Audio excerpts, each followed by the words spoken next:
Taiwan, I'm Reece with news from here in Taiwan and around the world. Chip giant TSMC says it's not the target of a US government investigation. Reports have said Washington is looking into whether the Taiwanese company violated export controls by selling chips to Chinese technology company Huawei. Chris Gorin has more on this story. Chips made by Taiwanese chip giant TSMC have reportedly been found inside AI products made by Chinese company Huawei. Now, TSMC has released a statement about this case, and it says in part that TSMC is in compliance with export controls and has not supplied to Huawei since September 2020. It also says that they proactively communicated with US authorities regarding the case and are not aware of being the subject of any investigation at this time. Meanwhile, a US Department of Commerce spokesperson said that they're aware of the media reports but cannot comment on any investigations. Furthermore, Taiwan's Economy Minister J.W. Guo told reporters this morning that they are in full communication with TSMC but declined to elaborate any further. Now, although it's not officially confirmed, the TSMC product in question was reportedly found inside Huawei's Ascend 910B processor. Now, this processor is considered the most advanced AI product made by a Chinese company and is used to train large language models like ChatGPT. Now, it's important to note that this kind of product is the exact kind that US export controls are targeting. The US wants to limit Chinese development in artificial intelligence because it may be helpful to the Chinese military, and it also helps preserve the US lead in the technology. Now, this is important because TSMC is essentially the bottleneck of the AI industry. It manufactures 90% of the world's most advanced chips, and US export controls can apply to any company in the world that use US technology when they manufacture their products, and that includes TSMC. Now, even if these allegations turn out to be true, it wouldn't be the first time that a Chinese company has been able to skirt US export controls. It's been reported that Chinese companies can easily buy the highest-end chips made by the US company NVIDIA through third-party brokers in countries like Malaysia. So the case really demonstrates the difficulty in enforcing these worldwide export controls and the difficult situation that chip makers like TSMC are being put in. Ethan Pan and Chris Gorin for TaiwanPlus. US arms maker RTX is reporting strong third-quarter earnings while facing massive fines for defrauding multiple countries. The company, formerly known as Raytheon, agreed to pay $950 million in settlements last week. That's after a US government investigation found that the weapons maker had engaged in fraud, bribery, and overpricing, targeting multiple countries. Taiwan alone was overcharged $250 million in 2 defense deals. Despite this, RTX reported 6% growth in sales compared to the same quarter last year, driven by demand for defense systems amid multiple wars. Former President Donald Trump is looking to get back into the White House, but what could that mean for the future of Taiwan? In part 2 of our series Defending Taiwan, we take a look at how Trump and the Republican Party might support its unofficial ally. With just weeks to go before the U.S. picks a new president, topics like the economy and immigration are in the spotlight. But many here in Taipei are asking what a second Trump presidency could mean for Taiwan. Well, take a look at how former U.S. President Donald Trump answers a question about whether he would defend Taiwan. Taiwan did take all of our chip business. You know, we used to make our own chips. Now they're made in Taiwan. 90% of the chips advanced are made in semiconductor. Taiwan. If China takes Taiwan, they will turn the world off, potentially. This statement, while not true, have left many in Taiwan concerned. Even though the U.S. and Taiwan don't have official ties, Taipei still relies on Washington for almost all of its weapons. TaiwanPlus traveled to Washington, D.C. and Pennsylvania to meet with U.S. and Taiwanese representatives to find out how they're prepping for a possible second Trump administration. Members of Taiwan's main opposition party, the Kuomintang, or KMT, say that a headstrong Trump has them bracing for his return.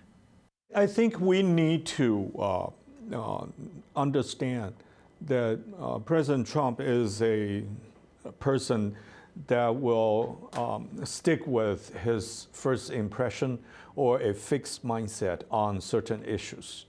Once the idea is in, it's very hard to push him to change that image or idea. Others say that Trump's bold character could be good for Taiwan, as it could help the country get hold of more weapons. I think it's fair to say that if Mr. Trump is re-elected, that the boundaries around arms sales to Taiwan will expand.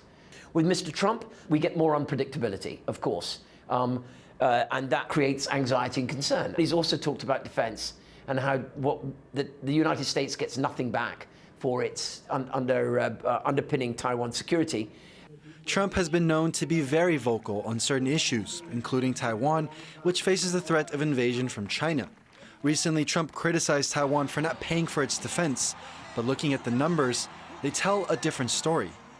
Under the Trump administration, Taiwan spent a record amount on arms sales from the U.S. compared to other presidencies, spending billions on fighter jets, tanks, and missiles, the majority of which still haven't been delivered. That's a bit different to the current Biden administration, which has mostly provided Taiwan with munitions and maintenance deals. Many in D.C. say that while Trump most likely will continue this kind of support, it's not just him running the show. While under Trump's presidency, Taiwan saw the most ever arms sales, it's his rhetoric on Taiwan that could pose an obstacle. But many analysts say that what he says isn't exactly what the Republican Party thinks about Taiwan. The politics of it are not easy. The economics of it are not easy. Alex Velez-Green is a senior policy advisor with the Heritage Foundation, a conservative U.S. think tank. He says while Trump is more vocal on the war in Ukraine, the Republican Party as a whole would focus more on Asia and what he thinks is the biggest challenge. There are increasingly questions about whether Taiwan can still be defended. And that is a statement about the fact that China has gone full on in its military modernization. It is more likely in a conservative administration that you would see that emphasis manifest, that you would see a conservative administration do more to confront China and deter Beijing than we've seen so far under the Biden administration. He says that in recent years, the U.S. has been distracted by global conflicts in both Ukraine and in Gaza. And if Trump were elected again, it could bring a wave of policy geared towards handling threats in the Indo-Pacific. If you're going to prioritize China, particularly from a military perspective, given scarce resources, it suggests well, you're going to have to do less of something elsewhere. And that becomes the hang-up. What are you going to do less of in order to do more to deal with China? Certainly the Biden administration, Congress as well, they've been very reluctant to find ways to do less in the European theater, to do less in the Middle Eastern theater. And this, many analysts say, will be the biggest difference between a Harris and Trump administration, prioritizing Asia over other regions. But with Trump's history of transactional relationships, there's still a chance he could move priorities away from Asia towards other regions he thinks might be more important than Taiwan. Andy Shui and Jaime Ocon in Washington, D.C. for TaiwanPlus. Stay tuned for the final part in our Defending Taiwan series, where we look at a revolutionary new plan from the U.S. to build drones with Taiwan. U.S. Defense Secretary Lloyd Austin has confirmed that North Korean troops are in Russia.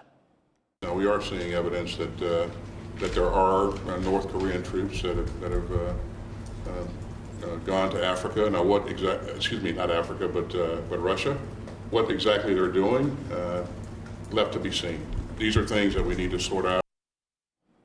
Austin's statement comes after South Korea's intelligence agency published evidence it said shows North Korean troops being transported to Russia to fight in Ukraine. Ukrainian President Volodymyr Zelensky has said up to 12,000 North Korean troops are preparing to fight on Russia's side.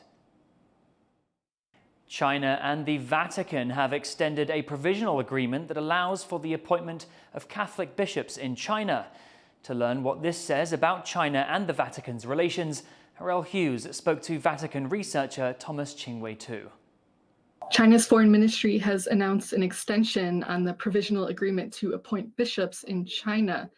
The original deal was meant to be updated every 2 years, but this latest extension is for 4 years. So what can that tell us about relations between China and the Vatican? Yeah, I think from the progress, it means that the provisional agreement has been more stable based on the past few years' experiments. Also, I think the Vatican has abundant experience before negotiating bishop appointment issues with different countries. And it is a provisional agreement, which means that it is still under experiment. They have to test whether it works in China.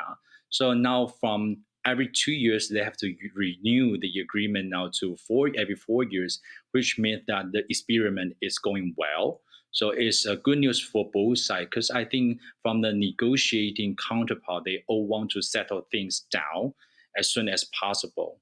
Strengthening relations with China has been a goal for Pope Francis, but he's also faced criticism for this deal specifically. Why is that?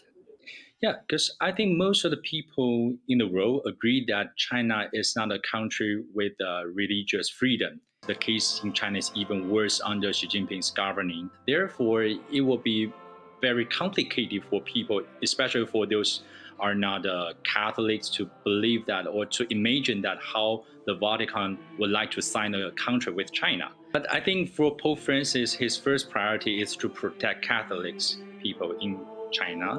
So even we both agree that, I think also from Pope Francis' side, he also agreed that now current situation in China, Catholic Church in China is facing very stressful situation. The Vatican is one of Taiwan's remaining allies. Will this deal with China have any effect on that? I think the Vatican keeps its promise to Republic of China, Taiwan. We still have our ambassador in Rome, and we have their charge d'affaires in Taipei for more than 40 years.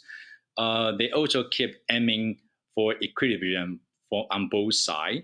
So we can see that they have renewed the agreement at the end of September, but they announced it only before the expiration of the last one, the last version. It technically avoided showing support for either side during our National Day celebration period. So it escaped from this very dangerous situation. And also, in the early of the month, the Vatican sent its papal representative, Cardinal Tong Hong, to Kaohsiung to support our Taiwan Bishop Conference holding the National Eucharist Congress of Taiwan on October 5th. So they try to manage the balance for both sides, for the cross-strait both sides. That was Harrell Hughes speaking with Vatican researcher Thomas Chingwei-Tu. The global economy is predicted to remain stable, yet underwhelming, according to a report by the International Monetary Fund.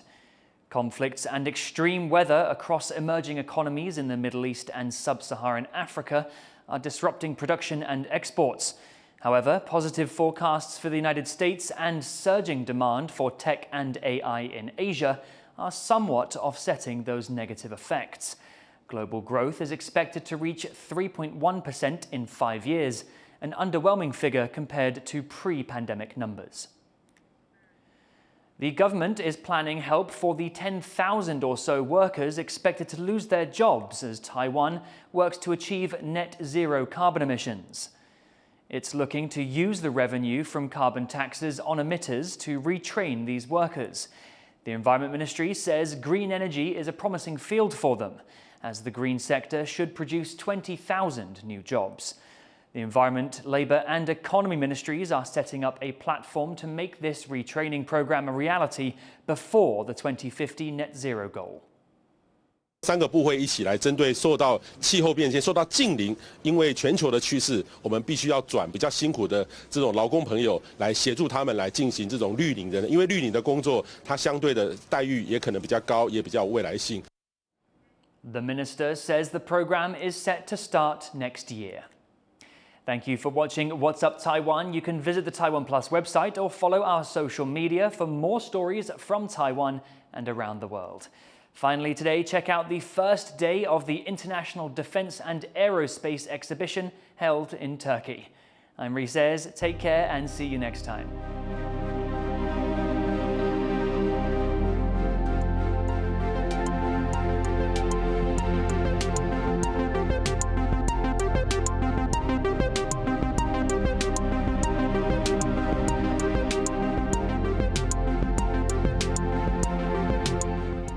For more stories from Taiwan, Paris, France, and around the world, please download the TaiwanPlus app.